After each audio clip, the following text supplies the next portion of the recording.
with your hosts, Andrew Romanella. I don't think I'm good enough in this spot based on my own personal mental health, so I can't continue. The first problem is with the owner of the Carolina Panthers, okay? You're an idiot. Seriously, you're an idiot.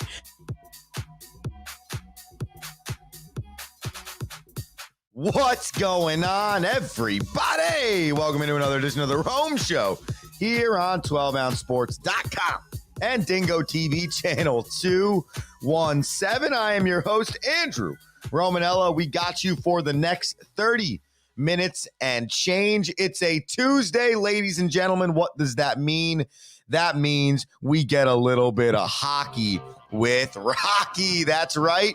Rocky Romanella will join us hopefully in the next 8 to 10 minutes or so. Andrew will try his hardest to not make a mistake when it comes to letting Rocky in on the show action. We have a good amount of stuff to talk about today, as we do almost every single day now, because as I've mentioned, Major League Baseball's in their postseason. NFL's in week number 5. The National Hockey League is technically started with the Devils going 2-0 in the Czech Republic last week. And now the National Basketball Association has their preseason starting. So this week in sports is awesome. This month in sports is awesome. And we're going to enjoy it here on The Rome Show. If you're enjoying it here on The Rome Show, be sure to comment in on the action. YouTube.com or 12ozsports.com is the place to be if you want to comment live in on the action. I have the social media set up for everybody, The Rome Show on Instagram, TikTok, X, Facebook, wherever it is, follow The Rome Show on social media. All right, we're going to go ahead and start in Monday Night Football and Major League Baseball because we're going to get into the hockey stuff with Rocky, hence the name of the segment. But sometimes I don't know if we always get into hockey, so I thought I'd let the people know that. Okay, Major League Baseball time.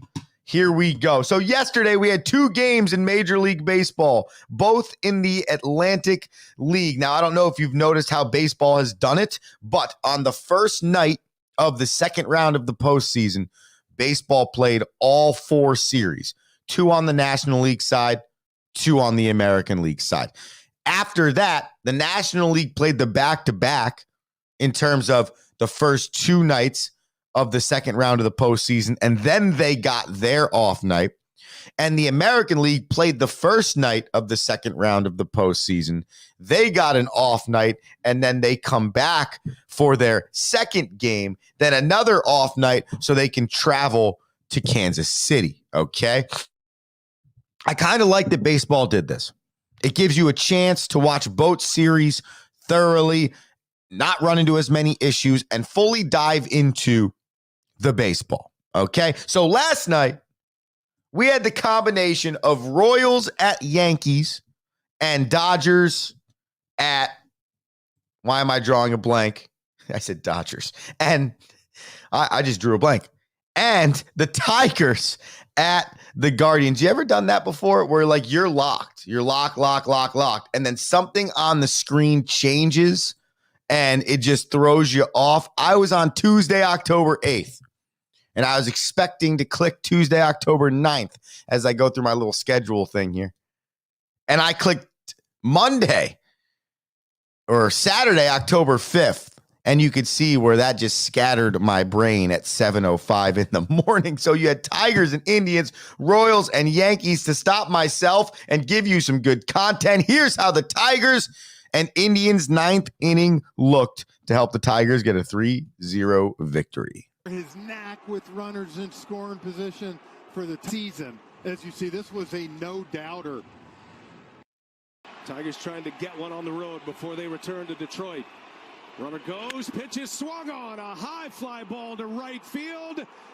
This one is gonna fly! A 3-run home run! Kerry Carpenter!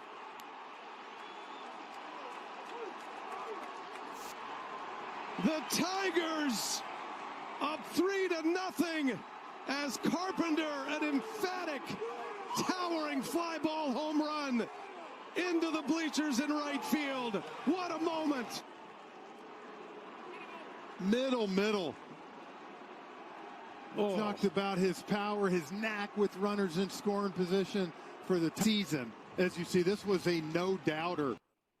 Kerry Carpenter gives the Detroit Tigers a 3-0 lead in the top of the 9th inning, and the Tigers go on and tie the series at 1-1. Tarek Skubal was elite for the Tigers in this game. Didn't give up a hit until the 5th inning. 7 innings, 3 hits, 8 Ks in 92 pitches. And the Tigers, 2 relievers, 2 scoreless innings, and they defeat the Guardians. All-star closer Emmanuel Clase was who gave up the 3-run home run for the Guardians. Now this series shifts back to Detroit 1-1. And if you remember correctly, Andrew thought he believed the Tigers could win this series because they found a way to win every single step of the way. The Yankees lose to the Royals. That series also goes to 1-1. I think the biggest story here is Aaron Judge. Now, he finally got a hit, okay, but he started the postseason 0 for 5 with 4 Ks. And if you look at Aaron Judge's first 20 at-bats in his postseason career, it's atrocious. Like, it's not hyperbole. It's not over-exaggerating. It's not nope, that's not what I meant to hit. It's not one of these. Ooh. It's none of that. Hot take. None of it. It's just the facts. Aaron Judge not been a great postseason hitter in his opportunities. And I'm sitting here going, God, come on, Aaron. Come on, man. Come through. And right now he just has not. Jazz Chittum had a hit. Juan Soto, 0 for 3, 2 Ks in this game. 8 total Ks for the Yankees. Austin Wells, 2 Ks. So it just wasn't a good day for the Yanks. And the Royals, they head back to Kansas City, tied 1-1. And I think a real chance in this series. Cole Reagans, who's been elite, was good enough. Not great, but he was better than Carlos Rodon, who gave up 4 innings in 3 2/3. So tonight we move back to the National League Series, and every single series right now in Major League Baseball postseason is tied at 1-1, which I think is so freaking cool. So we'll be in Queens tonight, Citi Field, 5:08 start for that game on FS1, and then we'll be in San Diego for Game 3 of that series, 9:08 start there. Walker Buehler on the mound versus Michael King in San Diego, and Sean Manaea against Aaron Nola. So some elite pitching matchups we have ourselves there. I see Rocky on the back end, so we're going to get him on the show. By the way, we got to talk Monday Night Football, so we'll crush our Monday Night Football with Rocky in on the action. Before I bring him in, I remind you the Rome Show, 12ouncesports.com, Dingo TV, channel 217. If you missed any of the action, we have a podcast, the Rome Show podcast, where you listen to your podcast, or Dingo TV replays the show at 12 p.m. noon Eastern Standard Time if you want to watch it there. Enough about me. Time to talk with Rocky, some football, and get excited about the National Hockey League. Let's roll. Now, inside the glass, hockey with Rocky. Good morning, everyone. It is Steven Stamkos, one of the newest members of the Nashville Predators, who are excited for the hockey season. What's up? Steven, I see that it's Flag Day every single day in the National Football League. Can you give us the reason why? Flag Day in the NFL is every Sunday. So flags are up like 7%. It's like flags are up to like 16 per game from like 13 per game. Touchdowns are down. And it is impossible for me to watch one play in the NFL without looking to the bottom right part of the screen to see if the down and yardage changes to a yellow flag symbol. It's actually super annoying, and it's a very, very good point on your end. Every time you watch a big play, I don't even think the players celebrate early yet. Like the players will score a touchdown and go, all right, no one's running. All right, word. Let's go ahead and celebrate this thing. And then when they do celebrate and point their first down marker, they're going to get flagged anyway. So there's, it doesn't matter. So since you're on the National Football League, I'd like to cover Monday Night Football while you're here. And then I want to get into all the hockey stuff. So, and I know you have a college football story as well. So last night, Rocky, I'm just going to be honest with you, and then you can give me your thoughts. I was a little bit wrong, okay? I thought, first off, that the Saints offense would at some point in time be able to reset themselves. Did I think they'd come out and beat the Chiefs 34-31, 42-38? No. But did I think that they would be better than they have been the last 3 weeks based on what they had done the 2 weeks prior and the last 2 weeks of last season? Yes. So the Chiefs defeat the Saints 26-13. Patrick Mahomes throws for 331 and 1 interception. Did not have a touchdown. Kareem Hunt, yes, you heard that correctly. He ran for a touchdown, and a lot of defense was played in this football game. Harrison Butker, the kicker for the Chiefs, collected 14 points, Rocky, and the Chiefs have essentially won 11 straight dating back to last year, the Super Bowl and the postseason. Now they're 5-0, and I'm not going to lie to you, I don't even feel that good about this football team. Your thoughts on Monday Night Football? So a couple of things, like, loving the Chiefs start, like good, Derek Carr was tossing the rock like it was Drew Brees in his heyday, opening up in the Superdome. Yeah. In the well, I mean, he was throwing it like Drew Brees. Yes, correct. That's right. So, he looked good in his openers. Like, it was like, wow, the Saints offense is going to be nice. And, now they're the Saints and you're okay with that. Like, but the thing to me about the Chiefs is like, am I surprised that they smoked last night? No, I'm not. And here's why. If you look at the Chiefs start the last couple seasons, like they always lose a bad game. And if you look at their first 4 games, they didn't play great. And they probably should have lost 1, if not 2 of the games already. So they ended up winning. Conspiracy theorists say it's because of the refs, whatever. You can make a strong day, Rocky. No, just kidding. You can make a strong case for that. But now when you see them roll and you kind of see them put together a Chiefs victory that we've seen, like I'm not necessarily surprised. Like they're 5-0 on circumstance, but their start of the season slow like normal, a little bit sloppy like normal, and then they kind of settle into this groove where they really can't be beaten. So, quite frankly, I wasn't even interested in this game last night, and I was on baseball the entire night. I was big into the baseball. Just to finish the thought, actually opened up the season in 2023 with a loss 21-20 to the Detroit Lions. If you go back to the 2022 regular season, they started the year 2-1 with a bad loss to the Indianapolis Colts. And then you take it a step further, they were 5-2 with a bad loss to Buffalo that year in Kansas City, if you remember that game correctly, Rocky. So you're really kind of spot on. So I ask you this question: would you rather your team be one of those teams that is clear and above better than everybody else, and they really do just play dominating football, and then the 1 or 2 losses they have is just atrocious? Or would you rather your team always eke it out? It's almost tough every game for the most part because you don't know if you're going to win, but somehow they always find a way to win. What's your scenario? No, I want the Chiefs like dominating. Think about it. Like I want to dominate. Like I'm tired of squeaking in games out. I'm tired of questioning.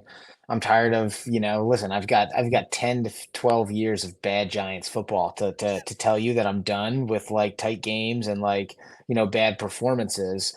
what I like about the Chiefs is, as much as you can talk about their roster, you can talk about everything, but like what you're seeing from Andy Reid and his staff is, very similar to what we saw with Bill Belichick and the Patriots through Tom Brady's reign.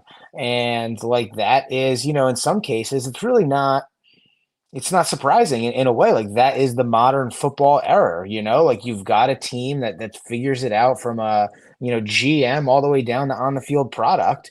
And, if it wasn't for the Patriots, I think the Chiefs' performance would actually be better than what we're seeing. To me, the difference is, Tom Brady got questioned pretty much from day one, and even before he wins 3 more Super Bowls, people are telling him he's too old.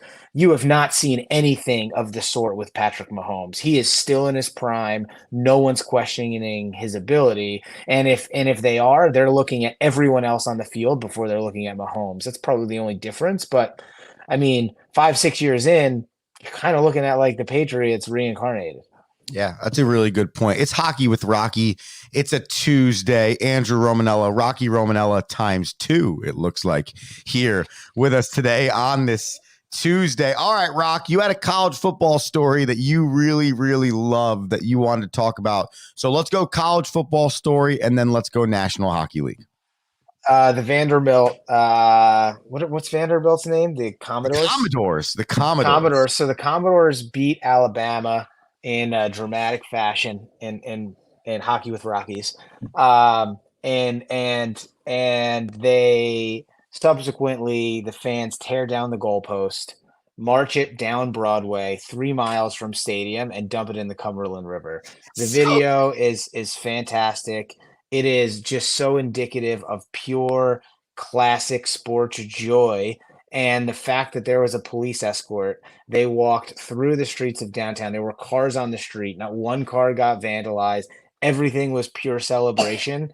I absolutely love it. And then to find out that the SEC went and fined Vanderbilt $100,000. Now, by the way, $100,000 is only because they're a first-time offender, whereas Arkansas found themselves with, I think it was a $250,000 fine because they are second-time offenders. Ridiculous. And, you kind of look at it and you're like, this is everything great about college football. And there's zero reason why these people should be fined. But and before you finish it, by the way, I don't understand. Like, you let them storm the field? Like, it's allowed. Like, they facilitate it, and then you fine them. That's what I don't understand.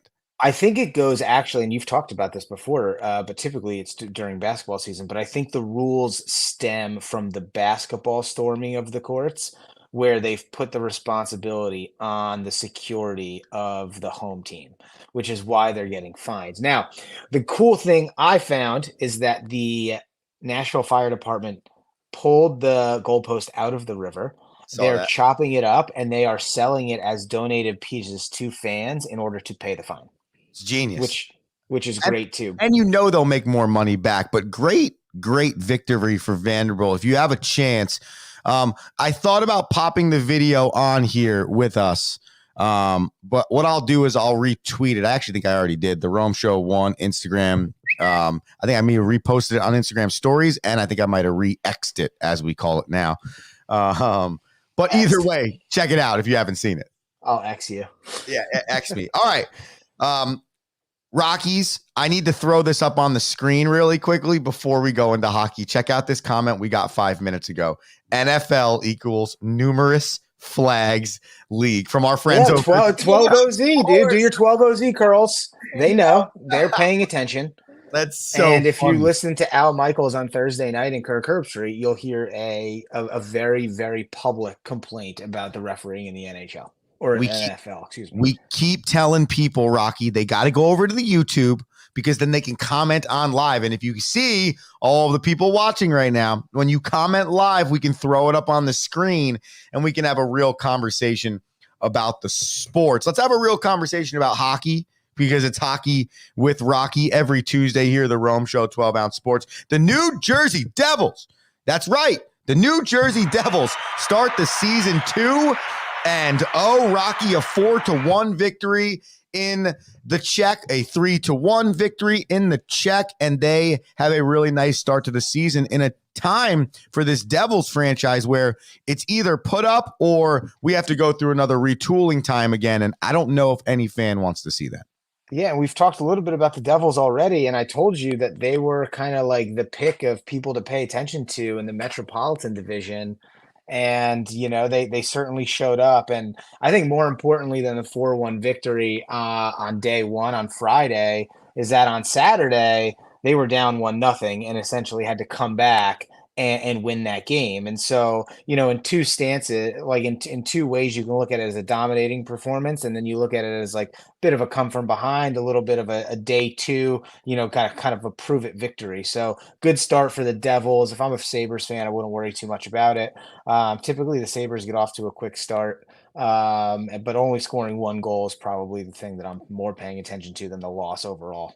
I like the goaltending for the Devils, and I like the fact that Paul Cotter, who played for the Vegas Golden Knights for the last few years, came over and had 3 points on the weekend, 2 goals and 1 assist. And then I can't remember where Markubson came from, Rocky, if I'm saying his last name correctly. Calgary? Okay. And I know he's bounced around the league a little bit, but he had a really good day. So the one thing I was really kind of looking at was the goaltending, because it's like, all right, this has been, and you kind of don't want to believe it's been since Martin Brodeurs left, but unfortunately, that probably has been. And Markubson played really good, 30 saves and 31 attempts on game number 1. So that was my takeaway. Go ahead. No, you're right. I mean, I just think you're right. I mean, it's for a team, hey, for a team like for example, the Rangers to go from Richter to Lundqvist to now Shesterkin, right? It'd be nice, when your team can go have that, legitimate number 1 goaltender, you're getting a level of consistency that, only, you see this Chiefs have with Mahomes, and you see that from a quarterbacking standpoint. So, I think you're right from a Devils standpoint, big hole, it's something that they don't necessarily have to worry about. They can go really worry about the on-ice talent, which is youthful, fast, skilled, and very much a product of goal scoring, which is going to be exciting to see. So the National Hockey League, the rest of everybody, starts this week. Is that tomorrow or Thursday? It was supposed to start last night. Game postponed as it was. It was a Tampa Bay.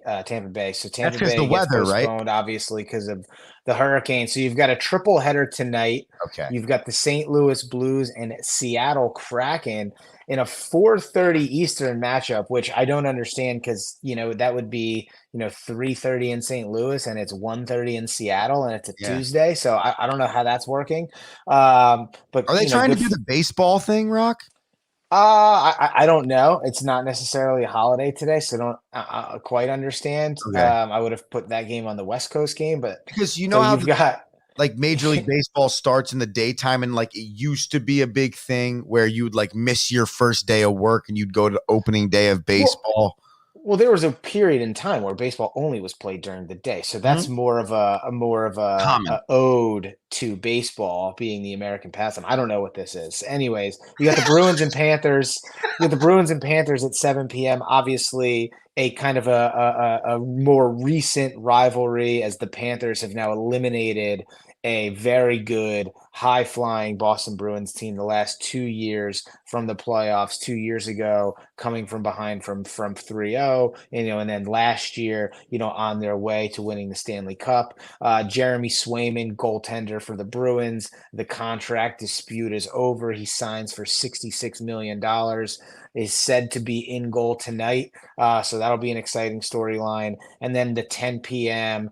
Finale, which, I may have wanted to have this one, more in a viewable window, but you've got Connor Bedard and the Blackhawks versus the new look Arizona Coyotes in the way of the Utah Hockey Club. So 3 exciting games, and the rest of the league will take shape tomorrow night. How do we feel about the Utah Hockey Club and the uniforms and the way it's started, Rock? I'll give you a quick thought. I love what they're doing. I'm sure you saw this, how they've changed the top 5 concession items that Utah Hockey Club believes people want at a game are all like less than $5 for their fans. So to me, I think that's a great ploy as a brand new team to start getting people inside that arena. And I don't know, you're better at the hockey talent than I am. It's preseason, but hockey's kind of different. I feel like it's not going to be a throwaway season. I'm not going to say they're the Golden Knights their first year, Rock, but it really does look like this is going to be a way better situation than Arizona was. I think atmosphere wise, I think organizational wise, yeah, you're right. Like what I've seen has been, spectacular. It looks good. I like the color scheme. You know how I feel about the Utah HC. Like I think that's hilarious. I think it's great. I would argue they should keep that name for yes. forever. I don't need, because it sounds like they're going to be the Utah Yetis, is what it sounds like. Please no. Which I don't necessarily agree with. But I also was weary about the Golden Knights. And now I love them. So, but from a Utah standpoint, it's just the Arizona Coyotes. So outside of, it's not like this is not an expansion team. It's just a team that has changed cities and changed names. So I don't necessarily see a huge increase on the ice. And I think Connor Bedard is about to go off in year 2. And just the way he was playing from a scrappy standpoint in the preseason gets you excited. I think Chicago wins this game. I think Jeremy Swayman could potentially throw up a shutout tonight. And I could see the Boston winning that game. And then I've got Dan Bilesma returning to the head coaching ranks, won 2 Stanley Cups with Pittsburgh, had a quick stint in Buffalo, back behind the bench in Seattle. And I like Seattle in that game to get Coach Bilesma's first win in a couple years. All right. And right before you get out of here, Rock, can you run down your thoughts, any other thoughts that you got on not just tonight, but tomorrow night's game, and then any, teams or vibes you want for the people? We got a minute or so here. Yeah, the team I came prepared to talk about today, I feel like I always leave the Western Conference behind. So even though I'm still east of the Mississippi with this one, it is a Western Conference team. And I do just want to give everyone, hey, go pay attention to the Nashville Predators. I'm excited to see what they put on the ice. Steven Stamkos is going to go finish his career there. Picked up Jake Gensel via Carolina, aka via the Pittsburgh Penguins. Picked up Brady Shea from Carolina. Jonathan Marchessault, Stanley Cup champion from Vegas, re-signing their goaltender in Uzi Zaros. Like, this is a team that on paper did everything right, brought in the star-studded talent, and could be an absolute force in the league this year. I am excited to watch the Nashville Predators play hockey this year, and that's the team that I'd like to put on the people's radar this morning. I love that. And because if you're an avid Rome Show fan, Rocky's a huge Rangers fan. I'd like to give you 30 seconds to give us your thoughts on the Rangers. To me, it's a pivotal year from a lineup standpoint. We've seen the lineup. We know the lineup, Kreider and Zibanejad, Panarin and Trocheck and Lafreniere, Hedel on the third line, fourth line, a mix of guys in and out. Your top guys are Fox and Lindgren. Then you've got, Miller and Jones and Trouba, and you got Shesterkin. You know who we are. I need to see 2 power play units. At some point, I need to see Chris Kreider away from Mika Zibanejad. I need Alexei Lafreniere playing with Zibanejad. And it will really be, can we see someone willing to diversify this lineup, or are we going to see some of the same high-powered offense supported by great goaltending and a high power play where people are questioning 5-on-5 play? I love that they're good. I love that they've been good enough, but I need the killer instinct to get them to the final this year, and it might be juggling the lineup and giving it more versatility. Hey, sometimes that's all it is. You might have the right pieces, but you're just playing those pieces in the wrong place, and that's where it comes down to coaching. Rocky, final thought. What a great time of year, by the way. My final thought is this: the pitch count in baseball is truly experiencing the highlight of its time in the playoffs. What an enjoyable playoffs it's been. And I really do think the pitch clock is one of the number one reasons why. I couldn't agree more. And I think the pickoff rule, which is allowing a little bit more action on the bases. What a great Tuesday. Wow. Rocky Romanella, everybody. Rocky, you have a fantastic Tuesday. Looks like you're about to go make some waffles or something else for the kids. No doubt. Love it. Later. Enjoy it. Later. Rocky Romanella, everybody. Hockey with Rocky happens on this show every Tuesday. And I think we can start to call it sports with Rocky every Tuesday. I call this segment Daily Bananas, and we're on it right now. Okay. Dun, dun, dun. Daily Bananas. I took Patrick Mahomes over 225 on the throwing. That was awesome. We got that. After that, we were 0-2. I had over 42.5 points. They scored 39. And I had the Saints at the +5. They lost by 13. So that's a 1-2 day for Andrew. I think I go from like 109 and 86 to 110 and 88. So that is definitely unfortunate. But hey, that is life. I wanted to go to the National Hockey League today in the ode of it starting. Rocky talked a lot about the Blackhawks, so I'm going to take the Hawks on the money line tonight at the Utah Hockey Club. And then give me Connor Bedard to score a goal. And then I want Swayman coming out for the Boston Bruins. I think I saw his total saves over like 20, high 20s.